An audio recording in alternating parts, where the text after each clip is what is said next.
Bapa, Engkau besar Tuhan. Kami bersyukur karena kami punya Allah yang begitu besar. Begitu Allah yang penuh dengan kuasa.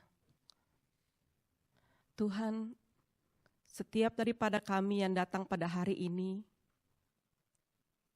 bukan kebetulannya Tuhan. Kami tahu kuasa-Mu sudah ada di tempat ini. Buka hati setiap daripada kami Tuhan. Jamah hati setiap daripada kami Tuhan. Tuhan, hanya Engkau yang tahu isi hati kami. Engkau yang tahu setiap pergumulan-pergumulan kami, pertanyaan-pertanyaan yang kami punya di hidup ini Tuhan. Biarlah sore hari ini Tuhan, Engkau boleh pakai anak-Mu Tuhan, untuk jadi perpanjangan tangan-Mu. Kalau Engkau menghendaki Tuhan, biar Engkau boleh menjawab setiap pertanyaan-pertanyaan kami punya Tuhan, melalui firman-firman-Mu. Roh Kudus penuhi tempat ini, penuhi setiap daripada kami. Bunda Maria, Engkau berdoa buat kami. Dan biarlah segala kemuliaan hanya bagi Allah Bapa, Putra dan Roh Kudus. Seperti pada permulaan sekarang, selalu dan sepanjang segala abad. Amin. Oke, shalom. Ntar ya mau tes PowerPoint-nya dulu. Ini di sini ya? Oh oke, thank you. Oke. Shalom lagi Om Tante teman-teman semua. Oke, kurang semangat nih. Shalom. Nah, shalom. Yang belum kenal, perkenalkan nama saya Citra. Saya datang di sini bersama suami saya, di sini namanya Ardi. Saya ada anak Abigail ya. Yang kecil cowok adalah di Children Ministry. Nah, topik kita sore hari ini itu judulnya The Power of Enough. The Power of Enough. Saya mau mengangkat suatu pandemi. Nah, kalau dengar pandemi kan ingatnya pandemi COVID ya. Tapi saya nggak ngomongin pandemi COVID nih. Ini pandeminya lebih parah sebenarnya dari COVID. Karena sudah ada lama banget sebelum ada pandemi COVID. Dan parahnya itu banyak orang tuh tidak menyadari kalau dia sedang mengalami itu. Saya sebut pandemi ini adalah sini. Oke. Ini juga pandemi nih.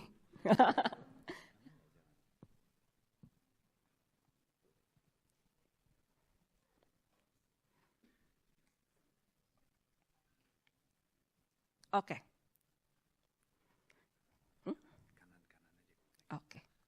Oke deh. Nah, saya sebut pandemi ini namanya scarcity mindset. Apakah itu scarcity mindset? Scarcity mindset adalah a widespread fear of not having enough resources, whether it be money, time, food, or other necessities. Bahasa Indonesianya takut kekurangan. Nah, beberapa minggu yang lalu nih, saya mau beli telur ceritanya. Kan enak ya, saya demen makan telur karena telur itu bisa dibikin apa aja ya. Telur mata sapi mau dimasukin ke bakmi, mau dimasukin ramyun gitu kan enak gitu. Nah begitu saya ke supermarket lihatnya ini nih. Oh bukan roti lagi ya. Ke kanan. Ke kanan. Nah bisa. Nah itu tuh.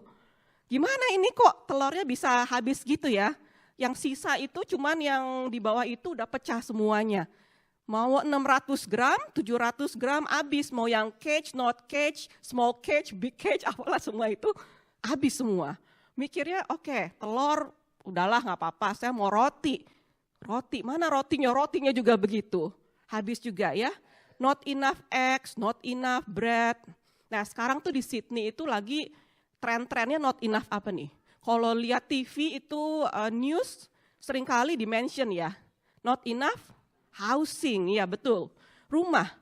Not enough housing, kenapa? Karena populasi di Sydney, katanya juga imigran yang masuk, itu banyak banget sampai housing di Sydney itu tidak bisa memenuhi gitu ya, supply-nya kurang, demand-nya banyak banget nih gitu. Gara-gara housing-nya itu kurang, not enough housing, jadi harga rumah naiklah. Kalau harga naik, apa bilangnya kita not enough money, aduh. Terus mikirnya, oke, kalau gitu solusinya apa? Mesti kaya ya? Hah? Enak dong orang yang kaya raya, apalagi yang bilioner. Ternyata enggak loh, mereka juga not enough. Not enough apa?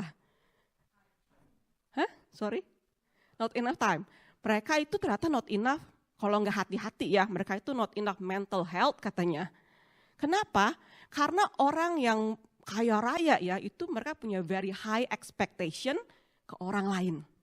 Bahkan mereka punya very high expectation ke diri sendiri. Jadi mereka tuh kalau nggak hati-hati, not enough mental health.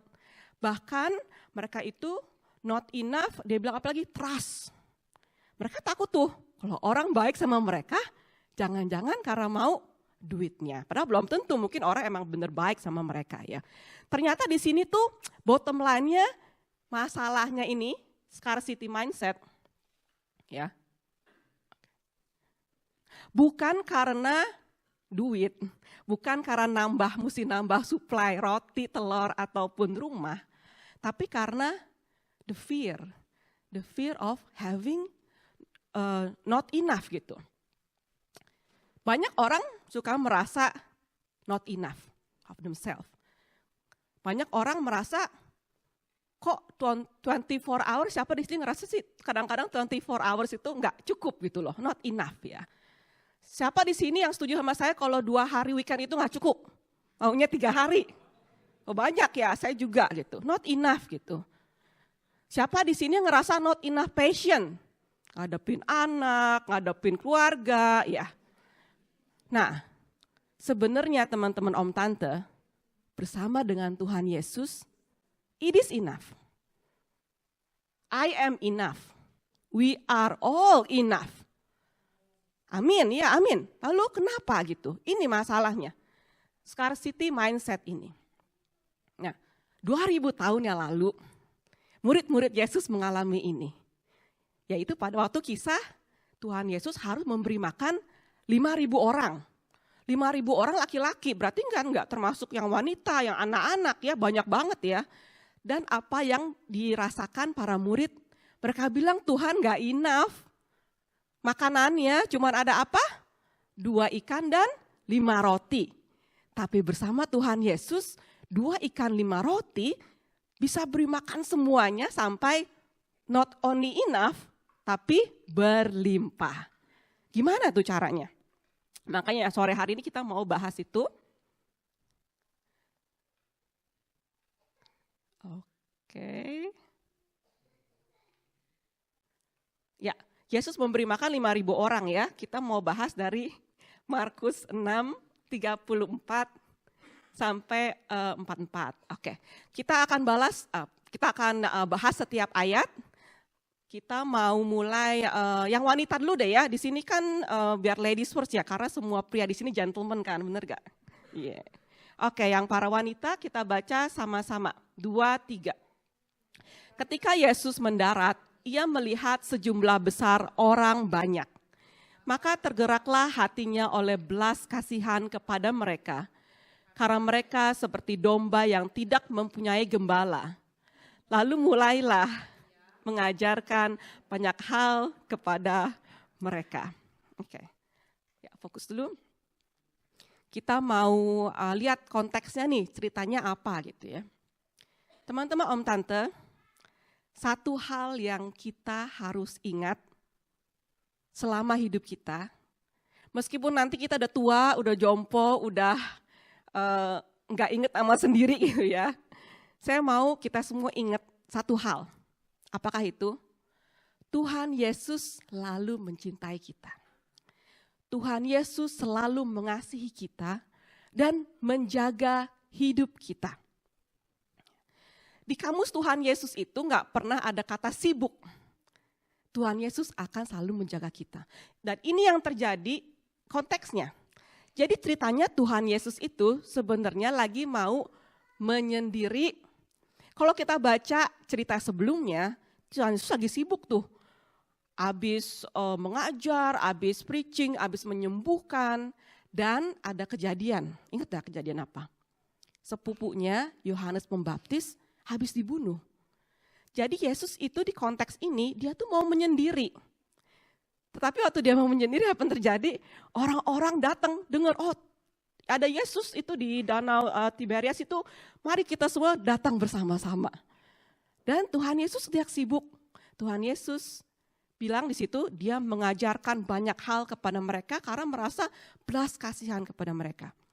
Ketika kita punya scarcity mindset, merasa banyak sekali kekurangan di hidup aku, kenapa kamu mesti pusing sendiri? Pusing karena kita mau mikirin hal-hal yang bukan bagian kita, bagiannya Tuhan.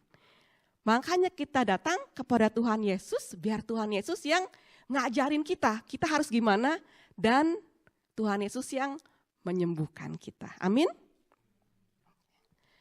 Oke, kita ayat berikutnya. Nah, ternyata habis gitu ada problem nih. Oke, sekarang yang para pria ya, kita baca sama-sama.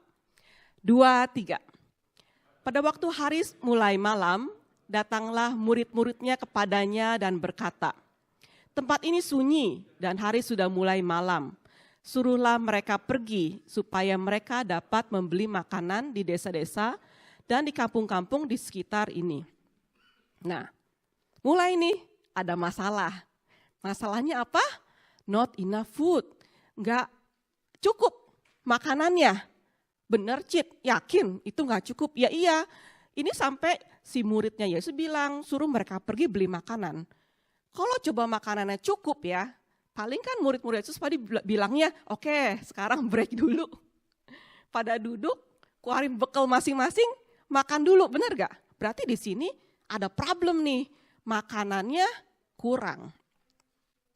Nah, kita juga melihat di sini, udah malam kan, ternyata tuh mereka bersama sebelah dengan Yesus, gak cuman 1 jam, 2 jam, 3 jam, ternyata ini seharian. Karena dibilangin dari mereka terang datang sampai malam gitu kan. Nah ini mereka udah kelaparan banget nih ceritanya gitu. Apa yang dilakukan oleh para murid ketika ada masalah?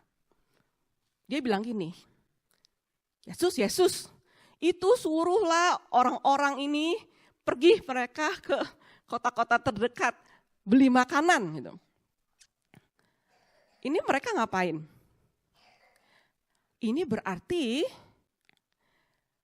mereka itu nyuruh-nyuruh Yesus, benar gak?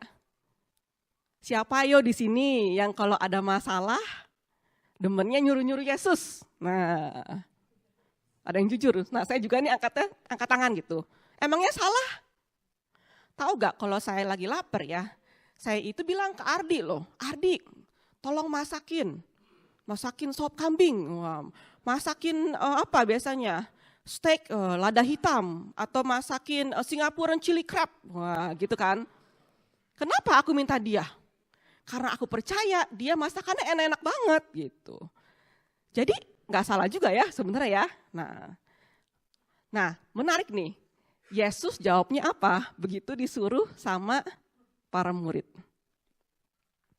Itu ada di ayat berikutnya, yaitu ayat 37. Oke, kita baca yang para wanita ya, 2, 3. Tetapi jawabnya, kamu harus memberi mereka makan. Kata mereka kepadanya, jadi haruskah kami membeli roti seharga 200 dinar untuk memberi mereka makan? Jadi ternyata kita suruh Yesus suruh kita balik. Ya kan? Tetapi Yesus malah bilang lagi ke muridnya, no, kamu yang harus memberi mereka makan. Apa nih artinya? Artinya Tuhan Yesus percaya ketika kita ada masalah, Tuhan Yesus percaya kita mampu menyelesaikannya. Seringkali kita melihat orang-orang di luar sana bilang kita ini gak mampu, kamu ini gak bisa lah, ini gak bisa itu. Bahkan fakta-fakta mungkin yang kita lihat ya di depan kita ya, itu mengatakan kita ini gak bisa gitu. Bahkan diri kita sendiri merasa kita not good enough, kita nggak mampu. Tapi Yesus bilang, kamu mampu. Kenapa? Karena Yesus percaya kamu sebenarnya bisa gitu. Nah, ketika Yesus suruh murid-muridnya, kamu yang harus memberi mereka makan. Lalu kata mereka, jadi haruskah kami membeli roti seharga 200 dinar untuk memberi mereka makan?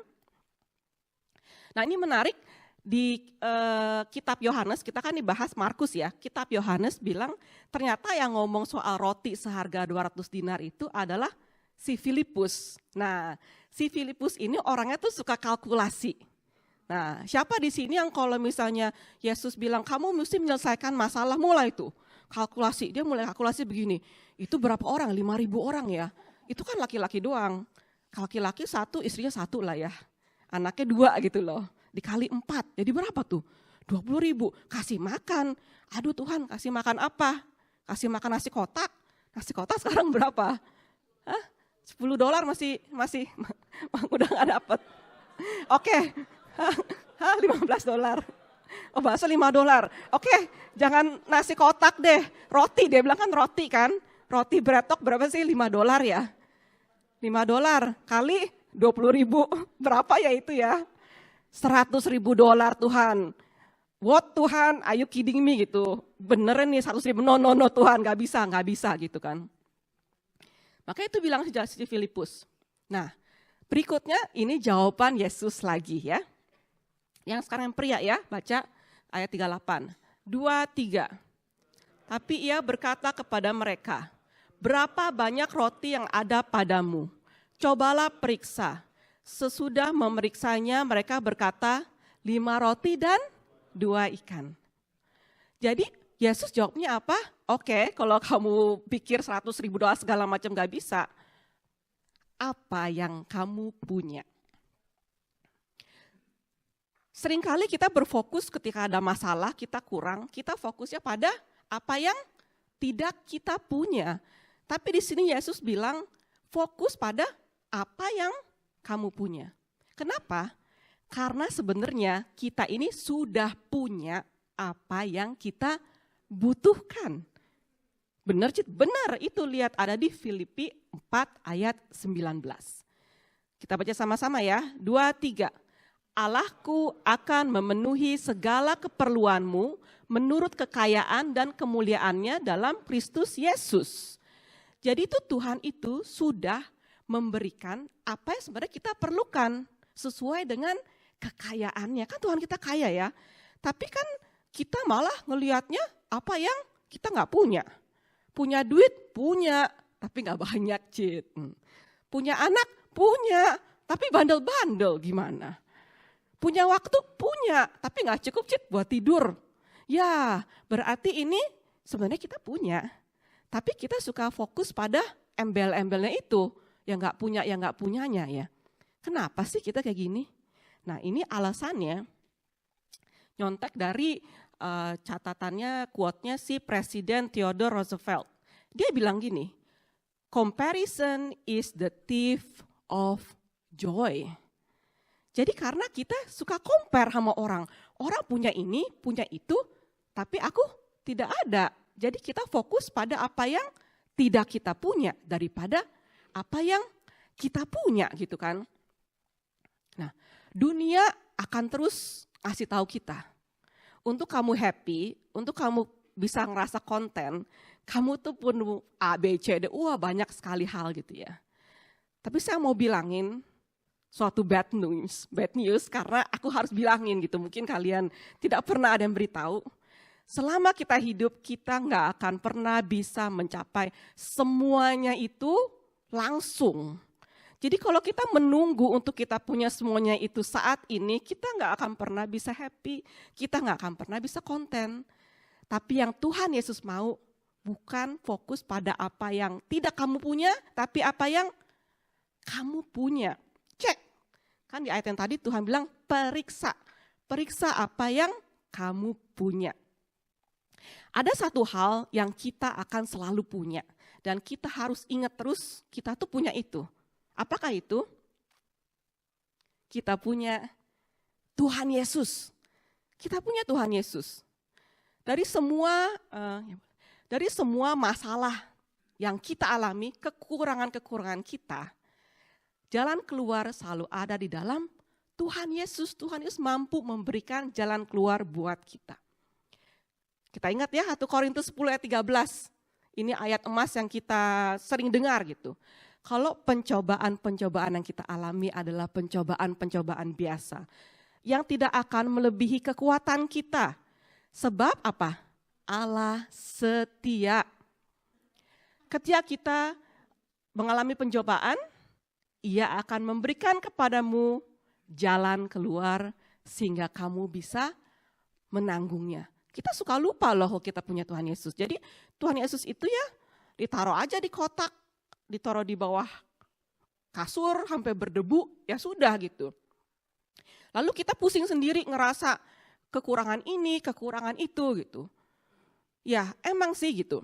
Kadang kita berusaha ya macam-macam segala macam. Tapi kita kadang lupa kita ini berusaha melakukan yang menjadi bagian Tuhan. Jadi selalu ingat kita ini punya Tuhan Yesus. Karena ada bagian yang Tuhan harus lakukan di dalam hidup kita. Karena Dialah yang menyediakan jalan keluar untuk kita bisa menanggung semua pencobaan yang kita alami. Nah, setelah Tuhan Yesus suruh cek ke kita ini punyanya apa ya.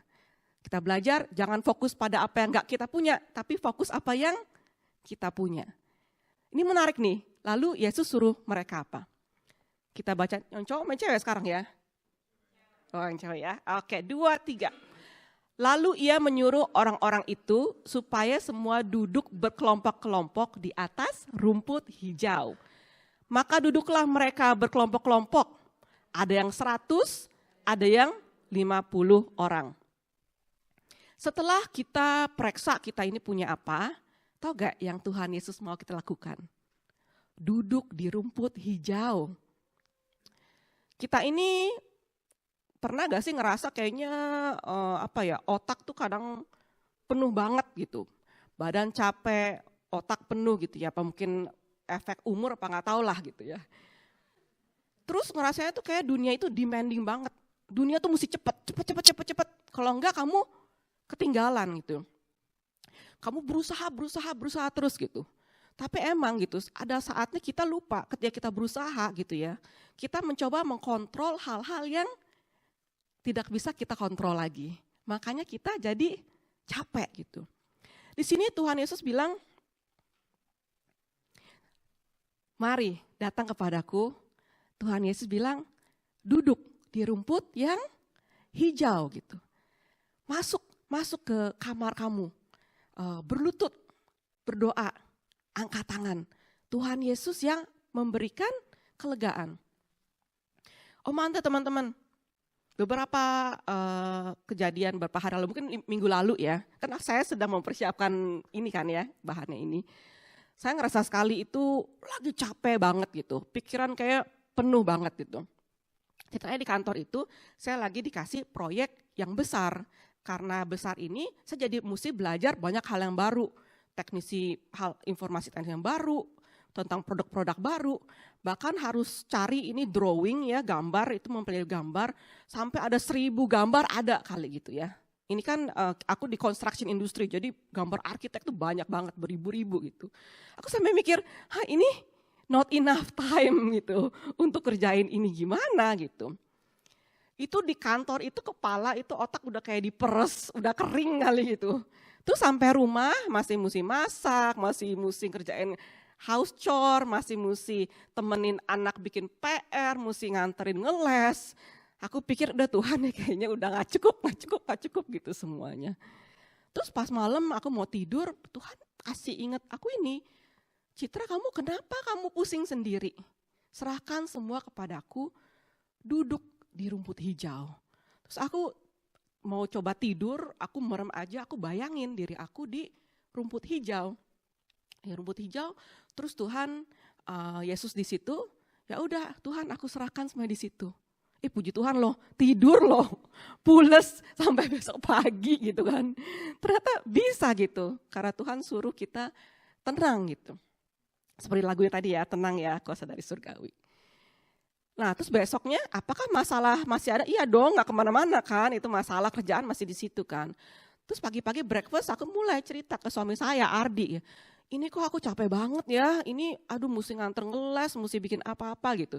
Terus dia bilang, Ya kalau gitu ya bagi 2 aja gitu kan. Asik ya. Jadi nganternya ada yang hari Senin, ada yang Selasa dan Rabu ya tukeran aja gitu. Terus aku bilang, oh ya udah mulai tenang gitu. Tapi kan yang lain masih ada nih PR banyak banget. Terus kita diskusi, kita dapat solusi. Kalau biasanya anak bikin PR abis dinner, sekarang ditambah abis dinner dan sebelum dinner gitu. Ada solusinya. Terus begitu aku mulai kerja lagi, kan mulai pusing lagi ya. Ada kadang-kadang aduh kerjain ini lagi. Terus ada kayak hikmat gitu ya, saya percaya dari Tuhan. Tuhan bilang, coba telepon ini engineering punya manajer gitu.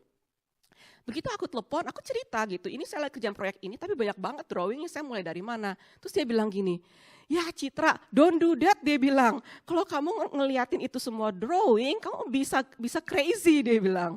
Jadi gimana?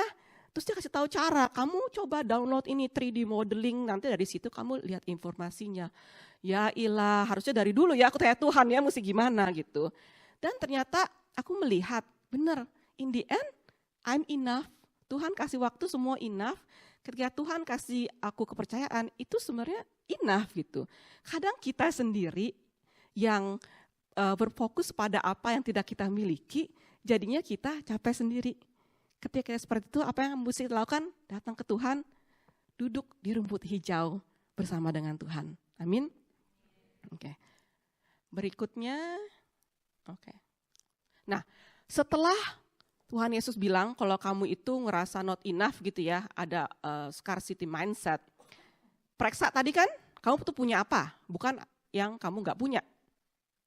Yang kedua, duduk di rumput hijau bersama Tuhan Yesus. Lalu yang berikutnya, kamu harus dipecah dan dibagikan. Oke. Berarti yang cowok ya, kita baca bersama-sama, 2, 3. Dan setelah ia mengambil 5 roti dan 2 ikan itu, ia menengadah ke langit dan mengucap berkat. Lalu memecah-mecahkan roti itu dan memberikannya kepada murid-muridnya, supaya dibagi-bagikan kepada orang-orang itu. Begitu juga kedua ikan itu dibagi-bagikan kepada semua mereka. Jadi ternyata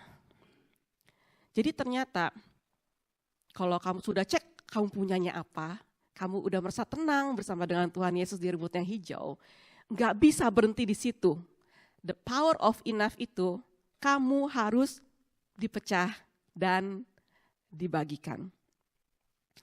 Tuhan Yesus waktu diberikan 2 ikan dan 5 roti ini kepada murid-muridnya, dikatakan di sini Tuhan Yesus menengadah ke langit, mengucap berkat, dan memecah-mecahkan roti itu dan membagikannya kepada siapa?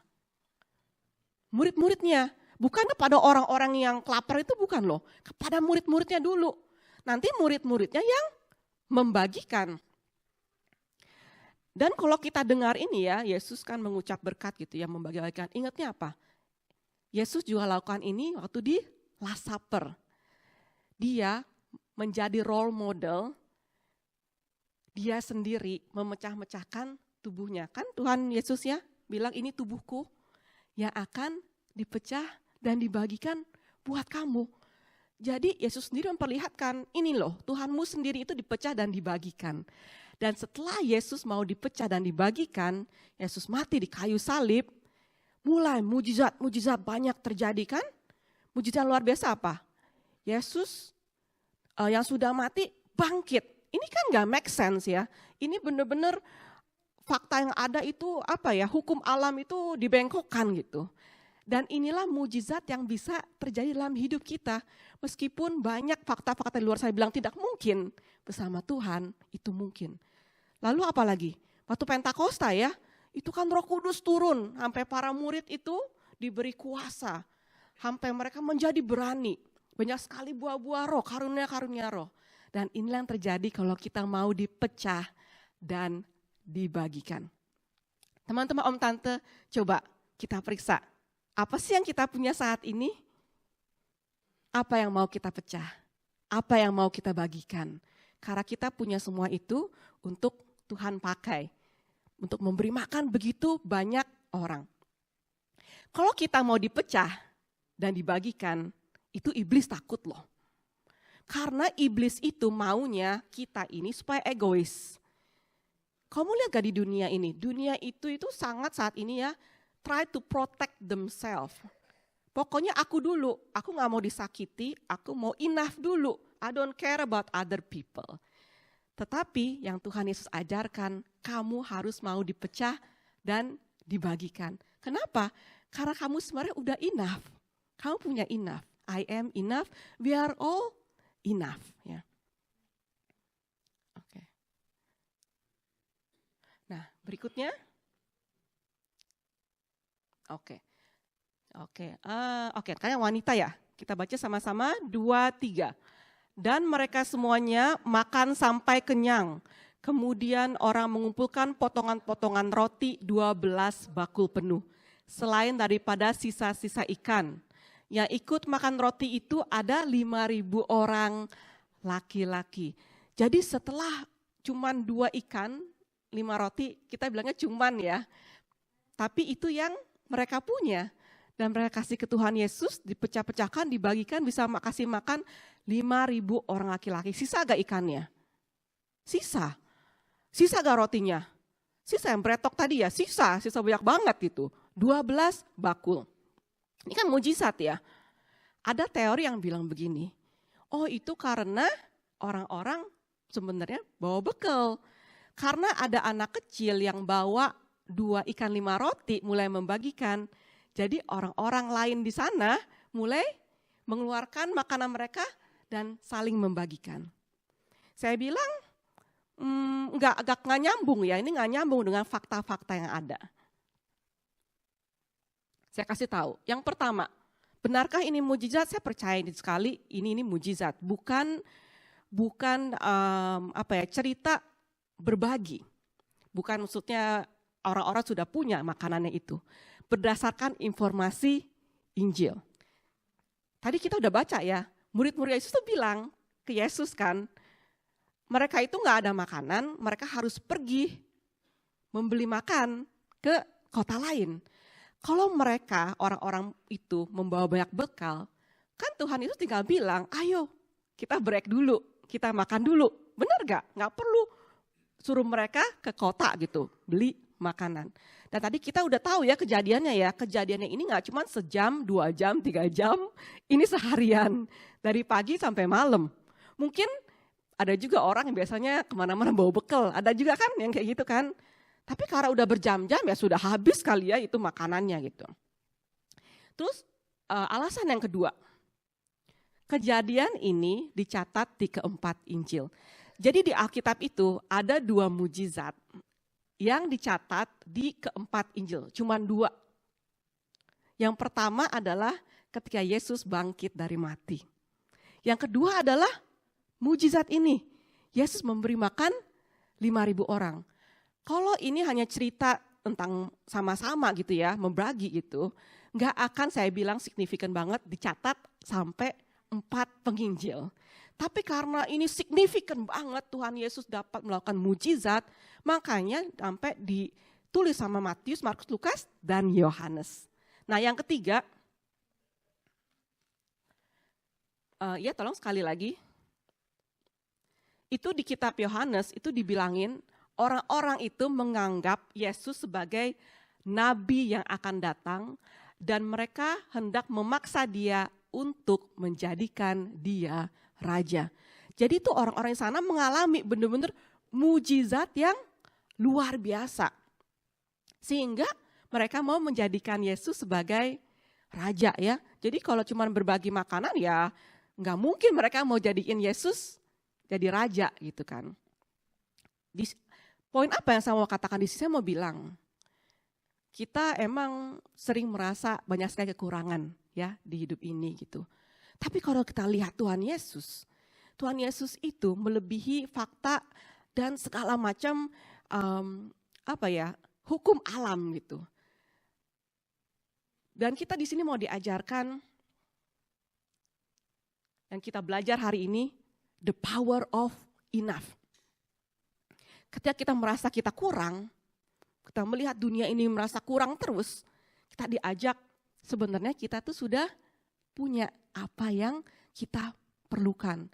Tapi kadang kita mungkin karena scarcity mindset itu ya, kayak apa ya, ada blindfold gitu loh. Kita nggak ngelihat apa yang kita punya, kita selalu fokus apa yang kita tidak punya. Tapi Yesus bilang kan, Tuhan itu sudah memberikan apa yang kita perlukan sesuai dengan kekayaan dan kemuliaannya.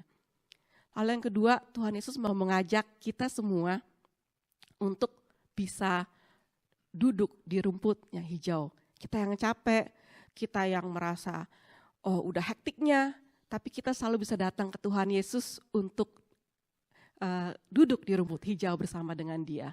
Lalu yang terakhir, dipecah dan dibagikan. Kenapa? Karena kita semua enough sebenarnya. I am enough, you are enough, we are all enough. Aku akan tutup dengan satu kesaksian ya. Ini kesaksian seorang ibu, namanya Ibu Luisa Indrawati. Kita lihat di fotonya itu, jadi dari atas ke dia punya pinggang itu normal, tapi tangan kakinya itu kecil ya. Jadi kalau kita lihat aja gambarnya secara fisik, dia kerasanya not enough ya. Banyak sekali kegiatan yang menurut kita gampang buat dia itu susah gitu.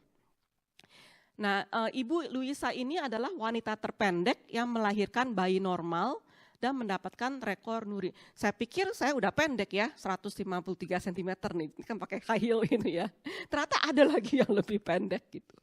Nah, cerita dia ini ternyata waktu mamahnya itu hamil dia anak pertama, waktu hamil 3 bulan, mamahnya jatuh, terpleset dan pendarahan. Di situ dokter bilang, ini anak kalau lahir pasti cacat. Jadi mau milih apa? Mau diaborsi apa dijalanin? Nah, mamanya ini karena takut akan Tuhan, dia percaya Tuhan punya rencana yang indah, dia mau ngelahirin. Tapi benar pas ngelahirin cacat gitu ya. Jadi katanya tangan sama kakinya itu lengket, jadi terus posisinya kayak bertapa. Jadi anak ini, Ibu Luisa ini, dia itu di rumah sakit 4 tahun untuk operasi ya. Begitu dia keluar dari rumah sakit, kan masuk TK ya. Di TK itu dia baru nyadar, saya ini berbeda sama teman-teman yang lain. Nah ada tuh pas lagi makan malam, si Luisa nanya dong ke papa mamanya, "Pah, Mah, kok saya berbeda?" gitu, dia bilang gitu. Terus papa mamanya bilang begini, "Iya Luisa, Tuhan memang memberikan kamu kepada papa mama berbeda. Tapi ingat, Tuhan Yesus selalu sayang kamu. Dan Tuhan punya rencana yang indah buat kamu." Nah, si Ibu Luisa ini dia fokus, dia tahu kekurangan dia kan? Tahu fisiknya seperti itu, tahu kekurangannya dia. Tapi dia tidak fokus pada apa yang tidak dia miliki, tapi dia berfokus pada apa yang dia miliki. Dia miliki apa? Dia miliki otak yang normal seperti orang biasa. Dia bilang begini, saya mau pakai otak saya buat belajar. Jadi dia ranking terus tuh, SD, SMP, SMA, sampai sarjana gitu ya. Ranking terus dia. Memang enggak semudah itu perjalanan dia, tapi dia selalu bilang dia itu bisa selalu datang kepada Tuhan Yesus untuk duduk bersama Tuhan Yesus di rumput yang hijau. Dia bilang kalau di sekolah dia banyak dibully, dia pulang ke rumah, dia duduk, dia nangis dan dia berdoa kepada Tuhan Yesus. Dia bilang gini si Ibu Luisa ini, aku gak mau cerita ini ke papa mamanya karena dia gak mau menyusahkan papa mamanya. Dia gak mau papa mamanya kecewa sama dia. Jadinya dia maunya udah aja duduk sama Tuhan Yesus aja. Dan setiap kali datang ke Tuhan Yesus akan memberi kekuatan yang baru. Lalu meskipun dia tahu dia kurang ya, dia tetap mau dipecah dan dibagikan. Apa yang dilakukan? Dia tetap bekerja. Dan dia diterima di perusahaan, dia bekerja sebagai programmer. Dan dia tidak menutup pergaulan dia tetap mau bergaul dengan teman-temannya, dengan ya macam-macam gitu ya. Sampai suatu hari dia ketemu seorang pria. Nah pria ini ceritanya dia lagi di pesawat, dia jatuh Alkitabnya. Terus pria ini ambilin gitu Alkitabnya. Dan mereka bersahabat selama 4 tahun. Nah, habis 4 tahun bersahabat katanya, pria ini tiba-tiba ngelamar dia. Dia kan kaget banget, ini orang kok gak ngomong sayang, gak ngomong apa, tiba-tiba ngelamar gitu. Terus dia bilang gak mau, ditolak tuh berapa kali. Ditolak 4 kali katanya. Karena dia merasa ya saya ini kan cacat gitu. Saya ini belum tentu bisa membahagiakan kamu. Tapi pria ini bilang begini, saya nggak melihat kamu cacatnya, saya melihat kesamaan kita. Jadi dia melihat apa yang dia punya ya, bukan apa yang tidak dia punya ya. Dan biar kita sama-sama jalan bersama untuk buat hidup kita memberkati orang lain. Akhirnya mereka menikah dan terjadi mujizat lagi. Tahu gak apa? Habis 2 bulan menikah, dia hamil. Terus happy gak? Happy. Tapi takut juga gak? Takut loh. Karena dokter bilang gini, ini aja kamu bisa hamil, ini mujizat karena rahimnya kecil. Nah kalau nanti si bayi itu rahim kamu tidak muat, kamu harus pilih loh. Mau bayi ini apa mau diri kamu gitu. Tapi Ibu Luisa ini dan suaminya bertekad, kalau Tuhan udah memberikan janin ini, aku bisa hamil aja mujizat. Berarti Tuhan akan terus menyertai kita. 6 bulan 6 bulan hamil, udah terlalu besar, sesek, akhirnya mesti disesar. Dan mujizat lagi terjadi, anaknya normal, tumbuh normal. Dan dia bilang 6 bulan itu bisa kasih ASI. Padahal kan 6 bulan belum ya, ASI itu belum gitu. Dia bilang ini ASI dari surga, dia bilang begitu. Nah, anaknya udah besar, waktu itu masuk TV juga, itu anaknya ya, ada anak suaminya sama dianya. Terus pernah ada interview tanyain gini, kamu malu, ini ngomong ke anaknya ya, kamu malu gak sih punya mami seperti mami? Terus dia jawab begini, aku tidak pernah malu punya mami seperti mami, karena mami selalu ada buat aku, dia bilang gitu. Jadi ternyata si Ibu Luisa ini meskipun dia tahu dia cacat, dia tetap berusaha dengan apa yang dia punya untuk temenin anaknya. Dia bilang waktu masih kecil, dia yang mandiin anaknya, yang sabunin, tapi kan gak bisa gendong ya. Makanya suruh pembantu yang gendong. Apa yang dia bisa, itu yang dia lakukan. Jadi ini adalah suatu kesaksian hidup ya. Kita melihat she's not enough, tapi ternyata Tuhan sudah memberikan enough buat dia.